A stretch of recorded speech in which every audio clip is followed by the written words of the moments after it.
Bonjour à tous, ravi de vous retrouver comme tous les samedis ou presque pour les news moto de la semaine. Et quelle semaine! Alors déjà, j'ai reçu plein de mails de votre part. Plein de personnes m'ont fait part de leur envie de passer quelques jours de vacances ici avec moi. Enfin, nous, hein. Faut pas que je dise moi parce qu'il y a des susceptibles dans le coin. Génial, en tout cas, je bosse sur le sujet, histoire que ce soit les meilleures vacances de votre vie. Qui se lâche.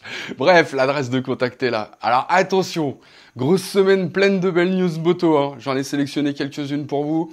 De la Ducati, de la Honda, de la Triumph. Et pour commencer, une petite catoche qui pétarade gaiement.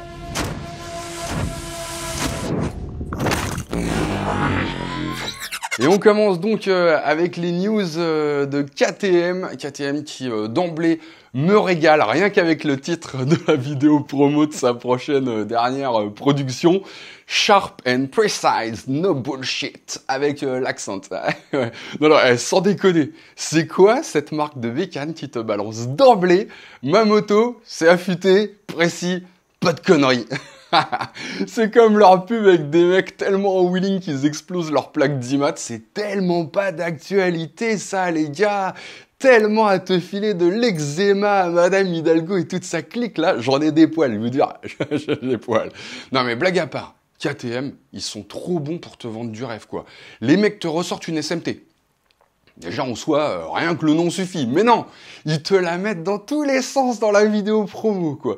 Et même quand c'est pour la nouvelle 390 Duke, ou pire, la 125 Duke, impossible pour eux de ne pas les martyriser, les bécanes. Mate-moi ça, c'est un délire. C'est un délire. Alors évidemment, tu peux pas leur demander de faire dans le sobre à l'annonce du renouvellement de la 790 Duke. Je vous en laisse juge.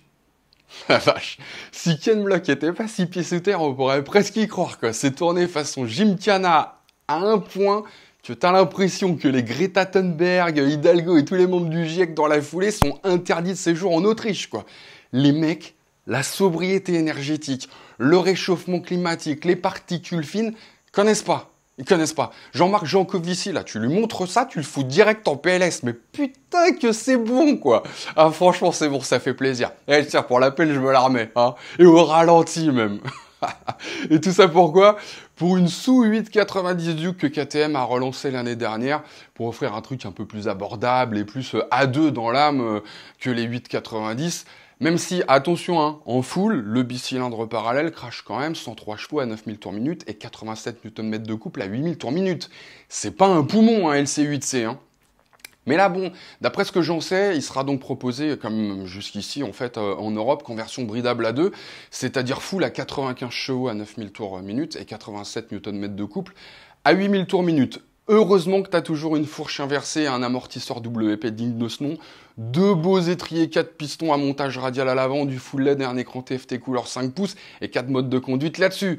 Parce que pour réclamer 9100E à un A2 pour un 790 à peine plus puissant qu'un 390, faut quand même pas trembler des genoux. Du côté de chez Triumph, un petit événement cette année, la version Final Edition du Truckstone. Est-ce à dire que cette Truckstone Final Edition annonce la fin du Truckstone? C'est une bonne question. J'en sais rien. Ce que je sais en revanche, c'est qu'elle est limitée à 160 exemplaires et ça, les amis, ça veut rien dire. Non, je plaisante. En effet, 60 dans le 160, ça symbolise les 60 ans du modèle en 2024 et effectivement, ce seront les 160 dernières Truckstone produites par Triumph. Triumph met donc le paquet en partant d'une version RS avec un coloris vert plutôt sympa, à liseré, logo héritage et sérigraphie Final Edition peinte à la main, en doré sur le réservoir et le capot de selle un peu partout, signé par le peintre, s'il vous plaît. Flanc et garde-boue noir brillant, plutôt saillant, bien contrasté. Évidemment, elle sera livrée avec son certificat d'authenticité signé par Nick Blore, le PDG de Triumph. À partir d'avril 2024, moyennant 1000 € de plus qu'une RS traditionnelle, c'est-à-dire pour la modique somme de 18 895 €. On continue avec un autre genre de rebelle cette fois, hein, les versions 2024 des Honda CMX 500 et 1100 rebelles. Bon alors pas de gros changements cette année pour celle qui règne sans partage sur le monde des customs depuis bientôt 3 ans, je parle de la 500. Hein. À mon avis elle évoluera en profondeur quand les Kawasaki Eliminator 500 et autres Motomorini Calibro 650 vont montrer leur joli minois. En attendant donc deux nouvelles couleurs au programme pour la 500, le vert mat et l'argent qui viennent en renfort du noir mat. Quant à la Rebelle S et son petit saut de vent là, il revient en noir brillant. Du côté des 1100, la version d'entrée de gamme sera dispo en gris ou en bleu, un peu électrique sur les bords. Quant à la version Touring avec ses valises et son carénage, DCT ou pas, elle reste en noir, mais avec des jantes couleur bronze cette fois. Côté prix, alors c'est pas encore défini, mais ça ne devrait plus tarder, sachant qu'elles seront dispo en janvier prochain. Et on termine avec une monstro, un vrai monstre, la Ducati Multistrada V4 RS, la Multistrada V4 RS en français. Aïe aïe aïe les amis, c'est la remplaçante de la Pikes Peak en gros, hein. Mais c'est vrai que ça veut plus rien dire en fait de faire référence à Pikes Peak sur une moto, même si elle y a performé à mort, puisque depuis 2021 la moto n'y a plus sa place. Trop de morts, justement. C'était pas pour faire un bon jeu de mots. Bref, pourquoi j'ai commencé en parlant de Monstro? Parce que le RS de cette V4 RS est un hommage au Monster S4 RS, une moto qui se voulait le chaînon manquant, si vous voulez, entre le Touring et le World Superbike à l'époque. Alors c'est vrai que le côté Touring, c'est le saut de vent, hein, à l'époque.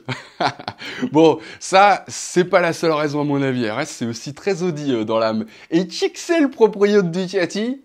Voilà. Bon, quoi qu'il en soit, même si on veut bien avaler l'histoire du Monster S4 RS, les temps ont changé. Aujourd'hui, un Touring chez Ducati, c'est un maxi trail. Donc, une Multistrada, et pour le côté hyper sport, pas de problème, on a le moteur de la Panigale. Et là, vous allez me dire, Rico, sur la V4S, on a déjà un V4 Desmodici de Panigale. Oui, c'est ce qu'on a dit à l'époque en disant plus bas, Gran Turismo. Après Desmodici, là sur cette Multistrada V4 RS, on a un Desmodici Stradale entre les cuisses. C'est-à-dire un bloc de 1103 cm3 au lieu du 1160, mais qui pousse jusqu'à 180 chevaux à 12 250 tours minute. Alors d'accord, sur la Panigale SP2, il peut monter à 215 chevaux. Mais la Panigale SP2, Euro 5, elle s'en fout. Alors que la Multistrada V4 RS, elle s'en fout pas. Parce qu'elle doit pouvoir vous emmener partout. Et pas forcément de façon aussi sportive que sur un Street Fighter V4 SP2, par exemple, qui lui monte à 208 chevaux, pour rappel. Non, mais là, vu la géométrie du multi, 208 chevaux, tu passes ta vie sur la roue arrière, et puis 180, c'est déjà 10 de plus que sur l'ancienne Pikes Peak, tout en perdant pas trop en couple, 118 Nm à 9500 tours minute. C'est seulement 7 de moins, hein. Pour limiter toute cascade intempestive quand même, hein, tout en conservant un max de fun, des radars à l'avant, à l'arrière, un contrôle de traction DTC, un anti-wheeling DWC, un contrôle de frein moteur EBC, un shifter bidirectionnel DQS, 4 modes de puissance, des modes de conduite. Voilà. Et puis à part ça, bon, ce qui est déjà pas mal, on retrouve des suspensions Electronic Collins Smart EC 2.0, dérivées de celles de la Panigale, donc revues et corrigées évidemment par rapport à la Pikes Peak, des jantes Marchesini de 17 pouces qui font gagner 2,7 kg, et puis maintenant donc chaussées de Pirelli Diablo Corsa 4, étrier Brembo Stilema, ABS Bosch Brembo, 10.3 ME, actif en courbe bien sûr, et puis du carbone à droite à gauche pour lui faire perdre encore quelques kilos. En fait on en perd 3 en tout.